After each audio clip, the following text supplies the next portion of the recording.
tarde a todos. Com satisfação que damos início a mais uma sessão do ciclo de estudos avançados em Ciências e Humanidades, do IEA, Instituto Latino-Americano de Estudos Avançados. Queria também cumprimentar os nossos telespectadores, que estamos agora online, graças ao novo sistema do CPD. Então, a sessão de hoje, então, para sobre sociedade justa, riqueza e poder, nosso conferencista é o professor Antônio Catani, que eu agradeço já a sua presença. O professor Catani é professor titular de Sociologia dessa universidade, é doutor da Universidade de Paris I, Panthéon Sorbonne, e em pós-doutoramento na École de Ciências Sociais de Paris, professor visitante da Universidade de Laval, na Universidade de Oxford, consultor de várias revistas, editor da revista Sociologia, tem trabalhado sobre sindicalismo, desigualdade, riqueza, entre vários temas.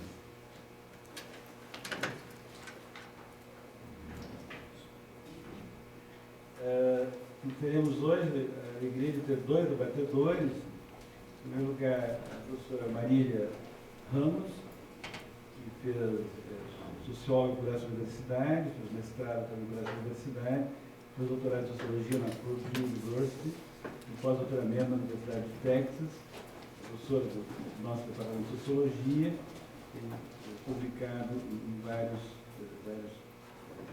revistas nacionais e internacionais, tem trabalhado muito sobre Sociologia das Idades e é a vice-coordenadora do Fórum de Sociologia dessa universidade. Eu agradeço a sua presença e, finalmente, nosso terceiro debatedor, o professor Álvaro Luiz Heinrich, que é bacharel em Geografia por essa universidade, mestre pela Universidade Federal Paulista de Mesquita Filho, doutor em Ciências e Geografia Humana pela Universidade de São Paulo, professor associado dessa universidade, doutorando em Geografia, também com a professora Marília e o professor Catani, bolsista de produtividade e pesquisa do CNPq, a quem eu agradeço a sua presença. Então, a partir de hoje, regularmente, todas as nossas conferências estarão online, disponíveis para o público universal. Então, inclusive, pode mandar questões pelo Facebook, pela página Facebook IEA. Os agradecimentos ao professor José Vicente por esse honroso convite para participar desse ciclo de conferências e debates.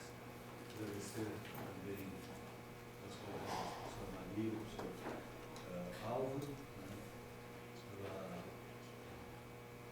pela participação como debatedores desta conferência, palestra, intitulada Sociedade Justa, Riqueza e Poder. Vou começar explicando o título. Por que sociedade justa? A ideia que predominou ao longo do século XX, início do século XXI, é de sociedades democráticas, sociedades desenvolvidas. A palavra-chave sempre foi desenvolvimento, comparando com sociedades ditas arcaicas, atrasadas ou subdesenvolvidas. Esse é um conceito bastante antigo, sociedade justa, sociedade marcada por princípios de justiça, mas que agora, ao contestarmos a ideia de desenvolvimento, estava desligado? Bom, vou pegar alguma coisa? Bom, se não gravou, né, os meus agradecimentos dos convites e pela participação dos colegas debatedores. Então, sociedade justa é uma sociedade marcada pela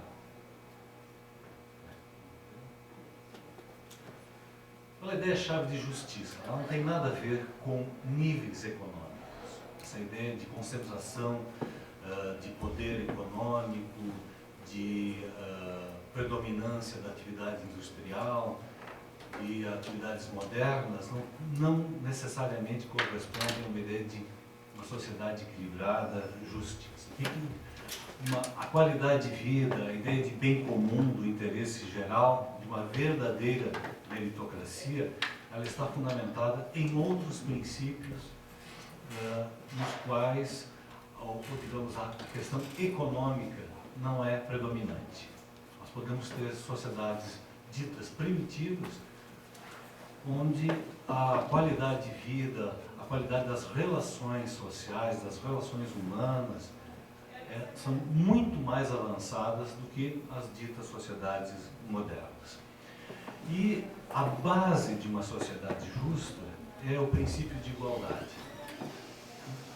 Não é à toa que ela começa, né, o slogan da Revolução Francesa: igualdade, solidariedade e fraternidade. A igualdade é fundamental para pensarmos qualquer forma mais democrática, mais civilizada de vida em sociedade. E eu me permitiria recomendar um livro muito interessante, que infelizmente não está disponível em português, que é uma obra de dois médicos ingleses, não? Christopher Wilson e Kate Pickett, chamado The Spirit Level. A ideia de um nível equilibrado de pensar a sociedade como composta por diferentes segmentos, mas sem brechas sociais, sem um gap social acentuado. E esse livro é interessante porque ele não é obra de um filósofo, de filósofos ou de cientistas sociais, mas de dois médicos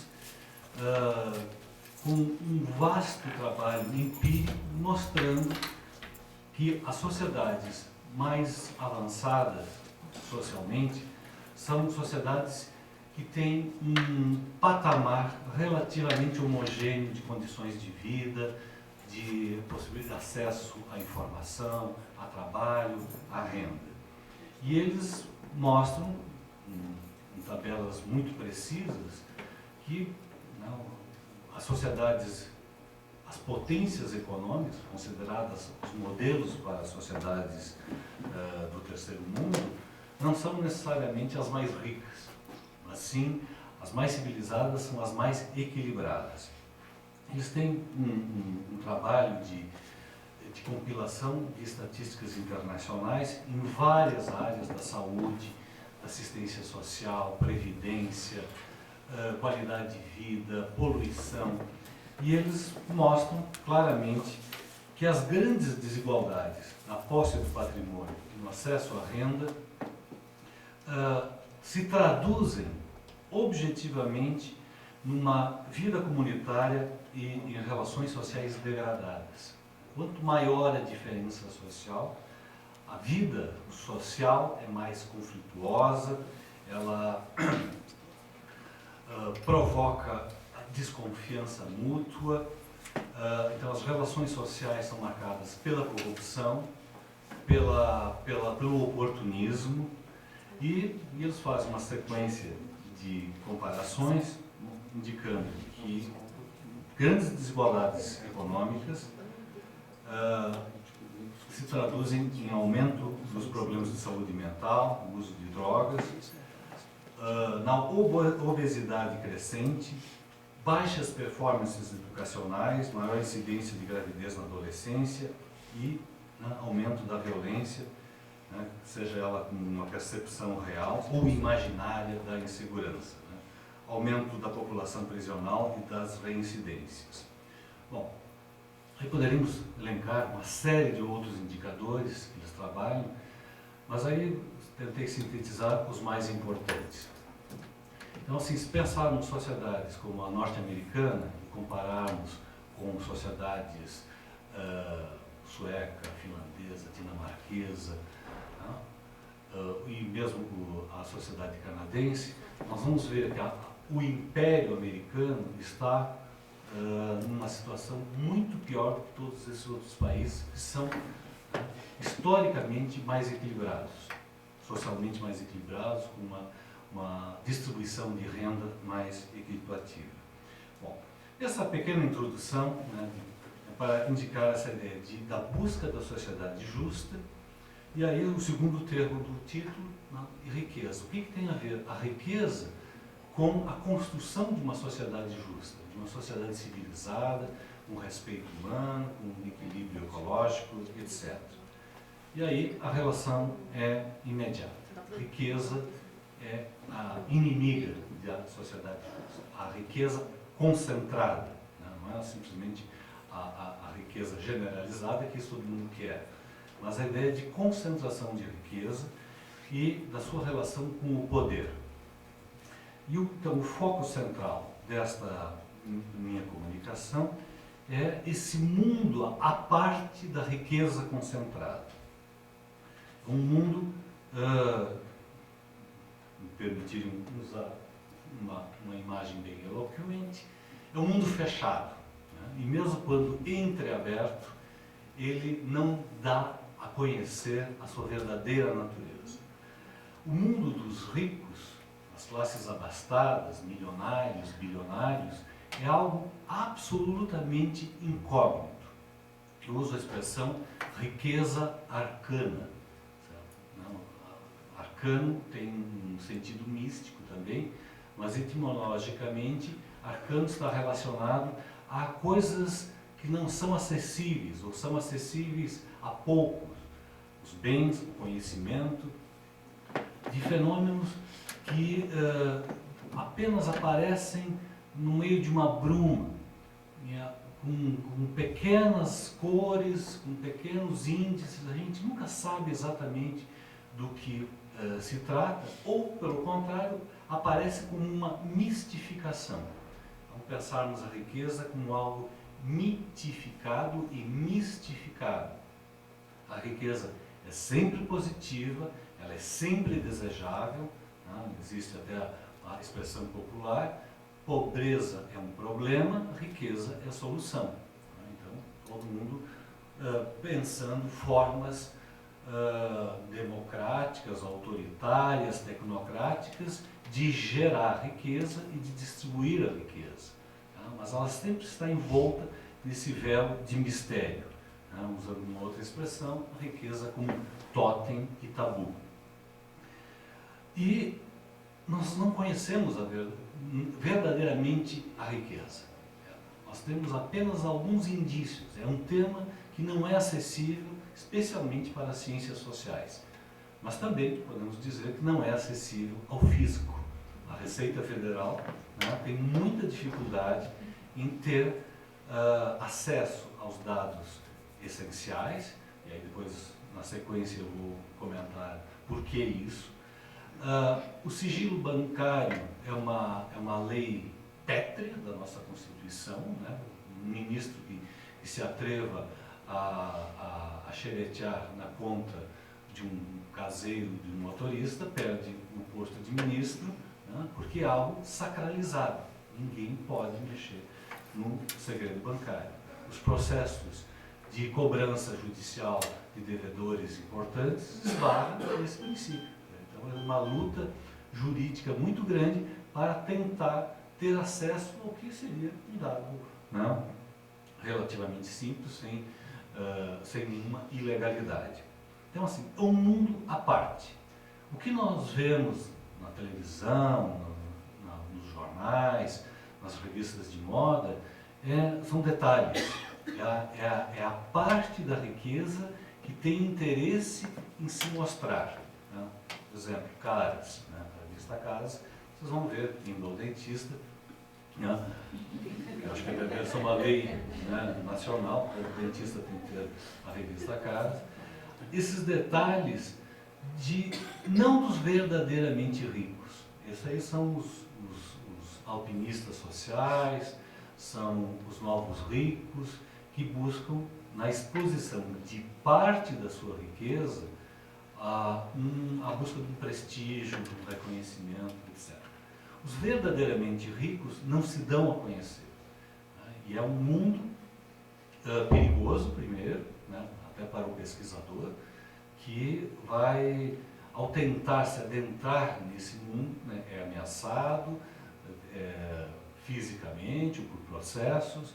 E, então, assim, nós só conseguimos trabalhar com alguns indícios e tentar montar um retrato que sempre fica faltando nitidez, e as relações específicas da riqueza concentrada e do poder, né, essas são absolutamente misteriosas. Bom, apenas para um pequeno exercício prático, do que nós estamos falando? O que é riqueza? A partir de que nível nós podemos, a partir de que montante nós podemos pensar a classificação de rico ou de extremamente ricos, milionários, bilionários? Isso também é difícil porque são valores relativos, são estimativas pessoais, né? Digamos, para o porteiro do prédio, o salário de um professor universitário é tão grande que ele considera o professor universitário rico, né? Então, existe uma espécie de pequeno truque para ter uma noção pessoal da riqueza. Então, imagine os salários de vocês, os bolsistas, o valor das bolsas, né? E multipliquem por 100. Né? Pensar um professor, salário, né, de 4, 5 mil reais, né, multiplicando por 100, isso vai dar 500 mil reais. Né? E para ser considerado realmente rico, né, multiplicado por 1000, que daria 5 milhões por mês. Janeiro, fevereiro, março, abril, 2011, 2010, 2013, 2014, todos os meses, esse rendimento entrando, né? Rendimento líquido. Né? Porque aí vocês vão ver que a questão da tributação é um outro mundo. Né? Nós pagamos impostos compulsoriamente, eles não pagam. Então, vocês imaginam o que é receber esse montante que vocês calcularam aí a partir, digamos, do concreto do salário e dos rendimentos de vocês, multiplicados por 100, é bem arbitrário esse coisa, mas é para ter uma noção geral. Né? Multiplicados por 1000 todos os meses. Rendimento líquido, né? E que vai crescendo num processo de bola de neve. Quanto mais dinheiro, mais se recebe. Isso é desses que nós vamos falar hoje à tarde. Quantos verdadeiramente ricos tem no Brasil? Uma estimativa muito tosca, mas em torno de 100 bilionários, dos quais se conhece aproximadamente 10%. Esses que aparecem naqueles indicadores da revista Forbes, né, alguns dados estranhos que de vez em quando aparecem, né, são as figuras, mas os verdadeiramente ricos não aparecem. Né? Vocês teriam dificuldade de encontrar no Rio Grande do Sul uma dúzia de bilionários, mas eles existem. Né? Não necessariamente morando aqui, mas boa parte da sua fortuna está sentada em atividades aqui no Rio Grande do Sul. E em torno de 150 mil multimilionários, né, aí também uma divisão um pouco arbitrária, mas que, de modo geral, não passa de 0,1% da população total adulta brasileira. População adulta brasileira. É esse o universo sobre o qual nós vamos falar. Eu que chamo, então, esses detentores da riqueza extrema.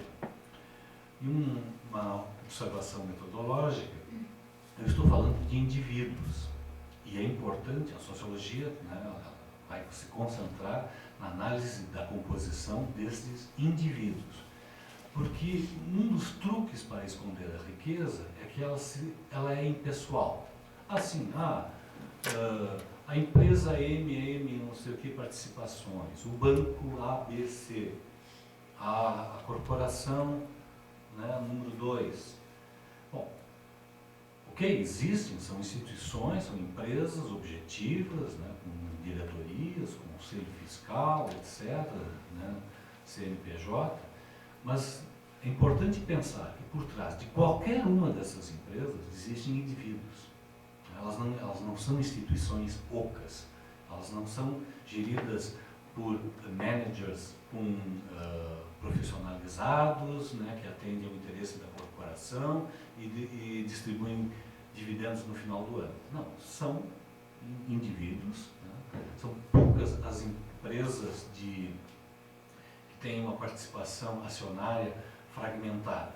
De modo geral, né, em todo o mundo, no Brasil não é exceção, é um poder concentrado em pouquíssimas mãos. Por exemplo, vou dar sempre exemplos públicos, né, sem problema de ser processado. A Glencore. A Glencore é uma das maiores empresas do mundo, pouca gente ouviu falar dela, que possui em torno de 30 grandes empresas no Brasil, grandíssimas empresas, inclusive aqui no Rio Grande do Sul. Ela é controlada por 2 dezenas de managers, né, cada um na Suíça, e ela tem um patrimônio,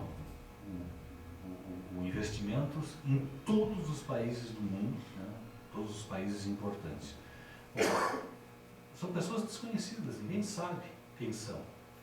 Eventualmente aparece, né, o diretor-presidente, uma figura pública e tal, o resto são multimilionários administrando uma das maiores empresas traders do mundo e são indivíduos, com nome e endereço. Né? No Brasil é a mesma coisa. Então, esses 150.100 multimilionários representam, como eu disse, menos de 0,1% da população adulta e eles controlam 50% da riqueza substantiva. O que é esse conceito?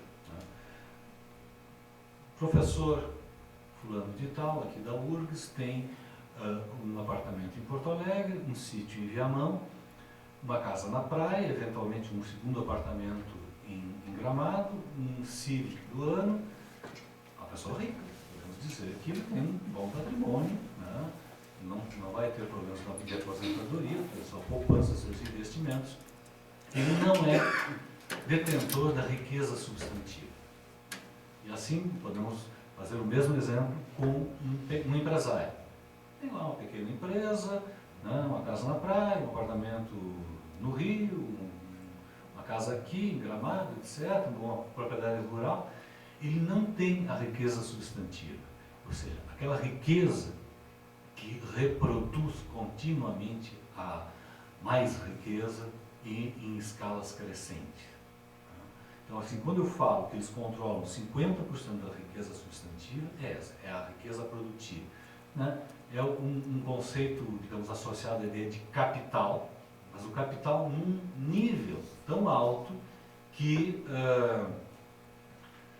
é o que conta mesmo. Né? Esses são os detentores do poder. Esse 0,1% recebe mais de 50% dos juros da dívida interna e externa. Eu estou pensando algumas coisas. O que significa isso? O governo brasileiro paga mensalmente, há mais de 20 anos, bilhões de dólares. 70%, né, era a estimativa nos anos 90, hoje talvez seja um pouquinho menos, 50%, desse volume, desse pagamento, vai para 0,1% de indivíduos. Tudo bem, é o banco tal que é credor da dívida, mas quem é o dono do banco é essa pessoa que no final do ano vai receber, no final do mês vai receber bilhões de dólares. Literalmente. A dívida interna, os juros da dívida interna e externa brasileira são superiores a todos os investimentos sociais. Tá? Desconto em previdência, o resto, cultura, educação, etc. Não, vejam lá a execução orçamentária, vocês vão ver que isso é menor do que o Brasil paga de juros. Continua pagando, mês após mês. E esse 0,1% controla a grande mídia, totalmente, a grande mídia, e os lobistas, que correspondem a 1/3 dos nossos congressistas. Então, estamos falando de coisas sérias. Não é um fenômeno localizado, tudo bem, isso aí existe, isso aí está associado com desigualdade. Não. É a essência, é o elemento central que vai explicar as desigualdades brasileiras. E também um parênteses, sempre foi assim. A história brasileira, desde o Brasil Império, ela foi marcada pela grande concentração de propriedade. O Brasil sempre foi muito, muito rico, desde o início. Desde a descoberta, a possibilidade de extração de riquezas, mas não de uma forma democrática, participativa, ou alguma coisa. Não, ela sempre foi extremamente concentrada. Comércio exterior, os ciclos do charque aqui, das especiarias na Amazônia, o ciclo do algodão, das pedras preciosas na mineração, etc. Até hoje, nas commodities, não é algo que multiplique de forma democrática a riqueza, ela está sempre concentrada. E a ilustração maior é exatamente esse quadro, e se eu for para lá, eu perco o som aqui para a gravação.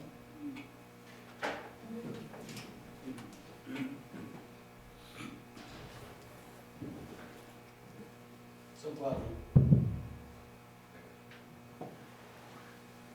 As primeiras estatísticas disponíveis, 1977 a 2010, na linha de baixo, correspondendo à população, né? Isso aqui é o volume de riqueza apropriado por 15% da população mais pobre, extrema pobreza, né?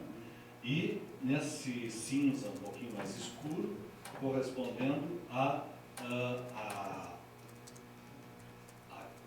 classe média, um conceito bem ambíguo, mas assim, essas duas faixas aqui correspondem a 90% da população. Então, 90% da população se apropria de aproximadamente 50% da renda. E na faixa lilás, correspondendo a 9%, que seria a classe média alta, usando aspas aqui, e na faixa vermelha, a 1%, então total 10%, controla aproximadamente a outra metade da riqueza brasileira. Vocês vejam uma extrema estabilidade. Né? Aqui é o período de grande inflação que correspondeu a ganhos suplementares para as classes abastadas, porque com a inflação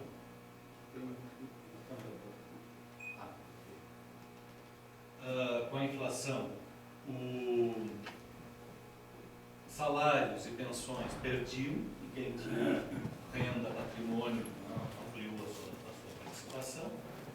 E a primeira mudança começa a ocorrer a partir de 2005. Aqui são os programas do governo Lula, Bolsa Família, valorização do salário mínimo, programas sociais, ampliação de serviços públicos, que permitiu que 90% da população tivesse um pequeno ganho, continua provavelmente até hoje, 2012. Mas vocês vejam a estabilidade da distribuição, da absurdamente injusta distribuição de renda no Brasil. E se nós formos pegar períodos precedentes, não deveria ser muito diferente, ou seja, 10% ou 1% se apropria dos valores substantivos da renda, né, ao longo de décadas. Se continuar essa tendência, talvez em 2100, 2120, né, nós vamos ter um país relativamente equilibrado. Agora pensem, né, esse aqui é o fenômeno que eu quero destacar depois, os mais ricos estão ampliando a sua faixa. E o que seria, digamos, a alta classe média, essa faixa lilás, não está perdendo. Vão pagar um pouquinho mais as empregadas domésticas, vão ter talvez algumas vantagens reduzidas, Mas nada, não é assim a sofrida classe média, não é nada disso. Eles vão também levar 100 e poucos anos para ter a sua situação afetada. Bom.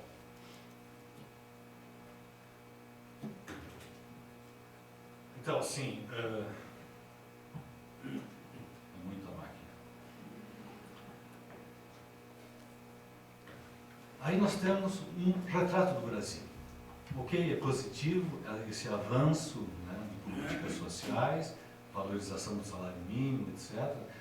Os pobres deixaram de ser tão pobres, mas continuam, a diferença social, as distâncias sociais continuam imensas. Bom, de onde vem toda essa riqueza? Continua vindo, né? Não é assim apenas algo herdado do passado. Dividendos e bonificações. Vou dar alguns exemplos, não esgotarei todos eles. O salário de um professor de R$5.000, automaticamente tem uma dedução do imposto de renda. Então, assim, ele não é que ele receba os 5.000 e depois ele vai pagar o imposto de renda. Não, já vem o valor líquido descontado e vai fazer o acerto no final do ano. Um professor universitário, um trabalhador, qualquer pessoa que receba salários. Né? Dividendos e bonificações são isentas.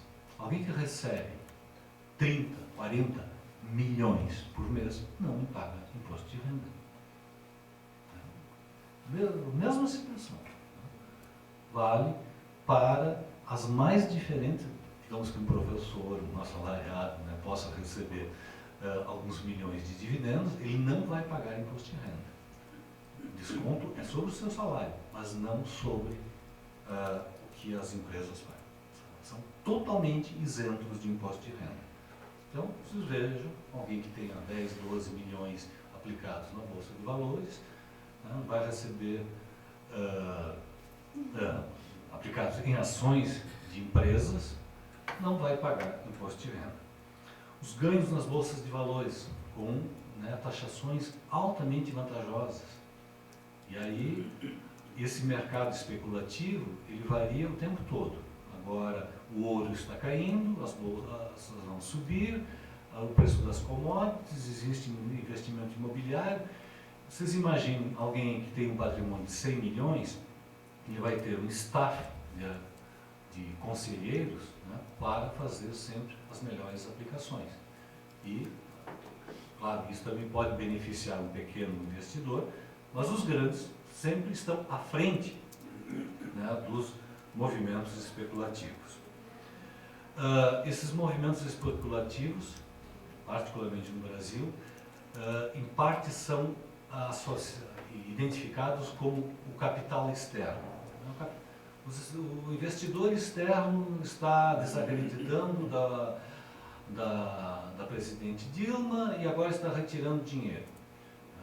Agora houve um voto de confiança na administração federal, os investimentos estão voltando, basicamente investimentos especulativos.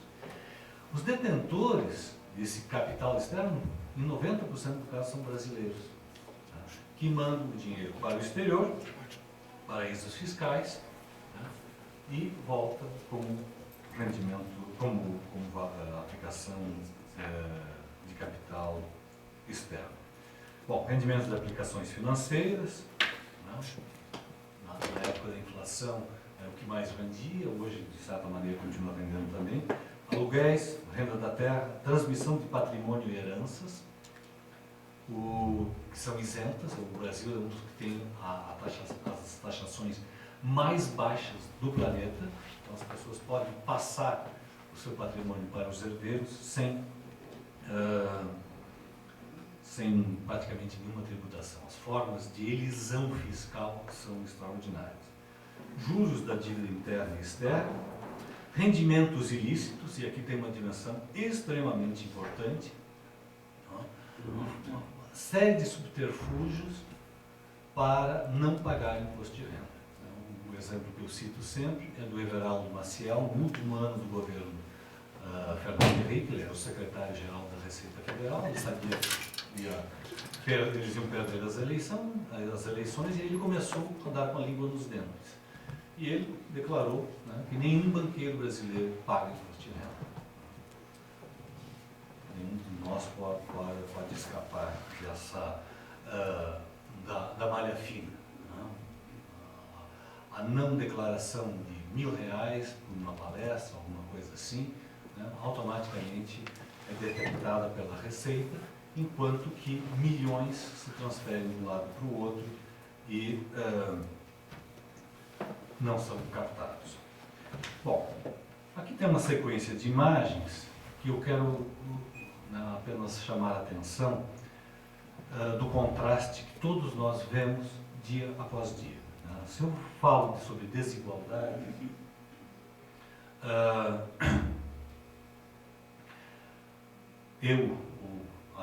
os cientistas sociais, quando se referem à desigualdade, sempre estão falando do polo pobreza. O outro lado como se não existisse. Então, assim, políticas públicas para as populações vulneráveis, para as crianças de rua, para idosos, para as populações indígenas, né, para os excluídos. E aí, então, há uma infinidade de estudos, mapeamentos, etc., para identificar quem são os verdadeiramente pobres, que tipo de política pode ser feita. Né? Então, essa é uma imagem que pode ter sido captada no centro de Porto Alegre, em Bogotá, na Cidade do México. Né? Vocês não veem nenhuma diferença. Né? Aqui é a mesma coisa. Né? Meninos de rua, pode ser tanto na Bolívia, como no centro de São Paulo. Né? As imagens conhecidas, né? As imagens chocantes da população vivendo no lixo e do lixo. Né? As imagens das nossas cidades, isso aqui pode ser a Grande Cruzeiro, pode ser a favela da Rocinha, né, etc. O que eu quero dizer com isso? Né? Parodiando o Tolstói, né, na primeira frase da Ana Karenina, Tolstói diz o seguinte: as famílias felizes são todas iguais. As famílias infelizes, né, cada uma é infeliz à sua maneira. Dá para inverter a coisa. A pobreza é igual em todo mundo. E os ricos são ricos à sua maneira peculiar. Né? E é isso que não aparece, o que aparece como mistificação e mitificação. E nós precisamos ter a noção do que representa, né, fazendo o contraste com as cenas anteriores, com algumas dimensões da riqueza. Né? Por exemplo, o Brasil tem a segunda maior frota de jatos particulares, jatinhos particulares. Né? São centenas no Brasil inteiro, né, latifundiários, banqueiros, industriais, também alguns cantores de sertanejos, etc. Mas, vocês vejam, e aí eu vou pegar esses exemplos para dar algumas dimensões que não aparecem. Por exemplo, o jato particular, ou o iate Schaefer, fabricado em Santa Catarina, que custa 12 milhões, deveria ser algo de uso particular. Né? Comprado particularmente, tudo bem, ganha bastante dinheiro, pode usar o seu jatinho particular e o seu iate. No Brasil, o que é a prática comum é que os bens de luxo são pagos por nós. Nós pagamos o luxo desses indivíduos, porque todas essa forma de consumo, o acesso ao que poderíamos chamar de conforto extremo, dizer, bom, eu quero ir a Nova York, né, não preciso passar por São Paulo nem nada, eu vou direto com o meu jatinho particular. Para um negócio que para uma festa. Né? E é isso que essa linha demarcatória não existe no Brasil entre a fruição pessoal e o custo, né, para a empresa. Tem um exemplo, que não posso citar o nome, mas de um conhecido empresário gaúcho que cada vez que vai jogar em Punta del Este gasta R$50 mil, né, né? Porque é o custo da hora voada, os 2 pilotos, o estacionamento em Punta del Este, o cassino, a manutenção do seu apartamento lá, R$50 mil, e ele vai, né, no mínimo uma vez por mês. Multiplique por 12, são R$600 mil.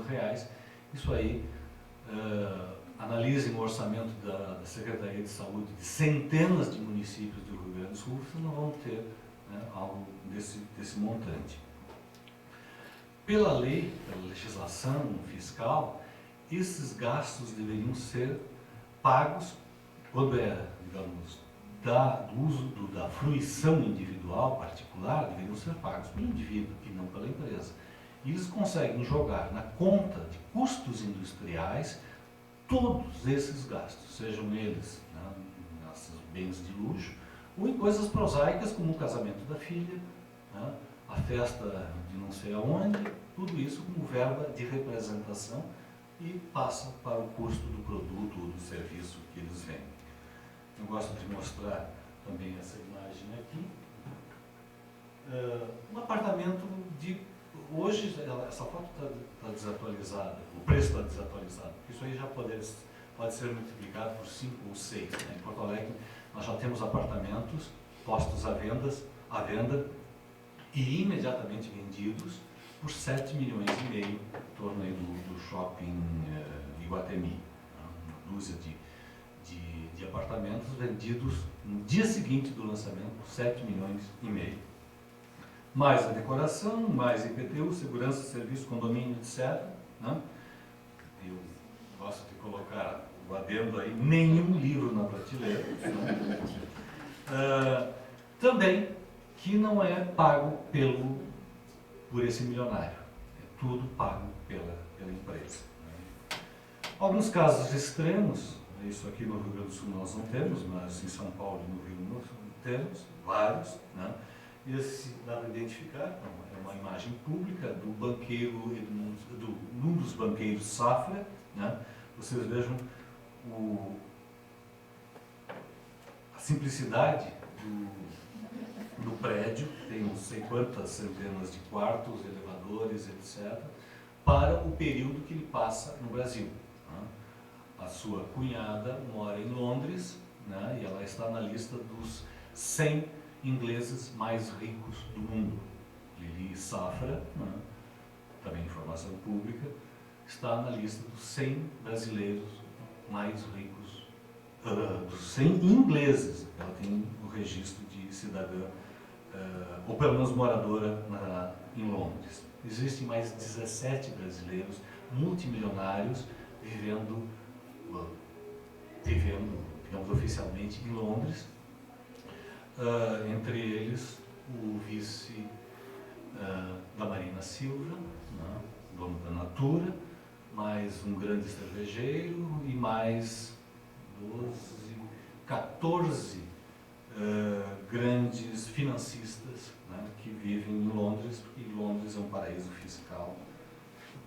E essa coisa ridícula aqui, tem que botar, porque às vezes eu uso essa imagem em palestras para estrangeiros, né, e eles imaginam que é uma maquete, né? É tão ridículo, assim, meio Disneylândia, mas é o famoso deputado aquele de Minas Gerais, né, grande empresário, etc. E esses exemplos, né, se vocês gostam de livros de decoração, revistas de decoração, vocês podem ver interiores de casas, mansões, apartamentos brasileiros, né, que são coisas assim inacreditáveis. Saiu recentemente uma reportagem, eu acho que no jornal Valor Econômico, que apartamentos em São Paulo e no Rio estão custando mais do que castelos centenários na França. Compararam assim, o mercado imobiliário de castelos, né, pelo menos assim, do século XVIII em diante, com cavalariças, com, né, centenas de quartos, o preço do castelo na França e o preço dos apartamentos no Brasil. Né? O apartamento de 24 milhões de dólares em São Paulo batia o preço de qualquer castelo na França. Mas o meu preferido é esse aqui, até porque eu morei um tempo por lá.